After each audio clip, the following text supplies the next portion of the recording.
Un garçon jeta négligemment un bâton, mais celui-ci frappa accidentellement son camarade de jeu, le tuant sur le coup. Voyant Rémi allongé, immobile, Anton prit peur. Il essaya de l'appeler, mais n'obtint aucune réponse. S'approchant, il découvrit avec horreur qu'il avait involontairement tué son ami. Pris de panique comme n'importe quel enfant, son premier réflexe fut de fuir. Mais il s'arrêta soudainement, frappé par une idée audacieuse en voyant ce qui se trouvait devant lui. Il retourna aussitôt sur les lieux, souleva de toutes ses forces le corps de Rémi, puis le transporta jusqu'à une fissure rocheuse qu'il avait repérée, et sans hésiter, y poussa le cadavre. L'endroit était si bien caché qu'à moins qu'il n'en parle, personne ne le retrouverait. Une fois cela fait, Anton traversa la route et rentra chez lui sans se retourner. Mais il réalisa soudain que sa montre électronique avait disparu. Terrifié à l'idée d'être découvert, il n'osa pas revenir sur les lieux pour la chercher. La mère de Rémi, ne voyant pas son fils rentrer, alerta rapidement Anton.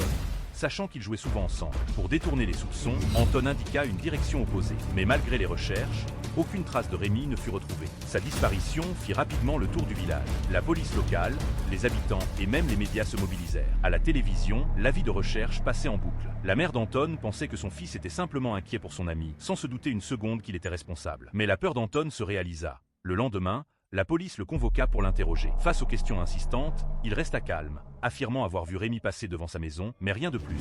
N'ayant rien de concret, la police organisa une fouille complète autour du village, sans succès. Le troisième jour, c'était la veille de Noël. Tous les habitants se réunirent à l'église pour prier, sauf le père de Rémi, qui restait seul dans un coin, dévasté, ce que tout le monde comprit. Le prêtre proposa alors de rassembler tous les habitants pour aider les policiers. Le lendemain matin, ils se retrouvèrent devant l'église et partirent fouiller la forêt alentour. Par peur que son secret soit découvert, Anton se joignit au groupe. La cachette était bien dissimulée, mais avec cette fouille intensive, elle finirait par être trouvée.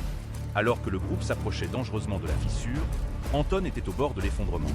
Mais au dernier moment, le policier en tête arrêta le groupe, annonçant qu'il s'arrêtait là pour la journée et qu'il reviendrait le lendemain avec des chiens policiers. Anton avait échappé de justesse, mais restait extrêmement anxieux. Il pensa avouer la vérité à sa mère, mais se ravisa et monta dans sa chambre. Sa mère, sentant quelque chose, garda le silence. Mais cette nuit-là, un événement dramatique eut lieu. Une violente tempête, la plus puissante depuis un siècle, frappa le village. Le vent hurlait, la foudre déchirait le ciel, et Anton, terrifié, ferma violemment sa fenêtre. Sa mère allait le réconforter quand soudain, un arbre déraciné fracassa la fenêtre et la frappa à la tête. Elle s'effondra, inconsciente. Alors que l'eau s'engouffrait dans la maison, Anton tenta de la hisser à l'étage, mais il était trop faible. Heureusement, elle reprit connaissance à temps, et tous deux réussirent à monter à l'étage et échapper à la noyade. Le lendemain matin, le village n'était plus qu'un champ de ruines.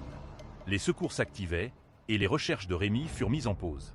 Anton se rendit discrètement à l'endroit où il avait caché le corps. Voyant la fissure toujours recouverte de branchages, il se sentit enfin soulagé. 15 années passèrent. À part les parents de Rémi, plus personne ne parlait de l'affaire. Anton avait grandi et même épousé la fille qu'il avait toujours aimée.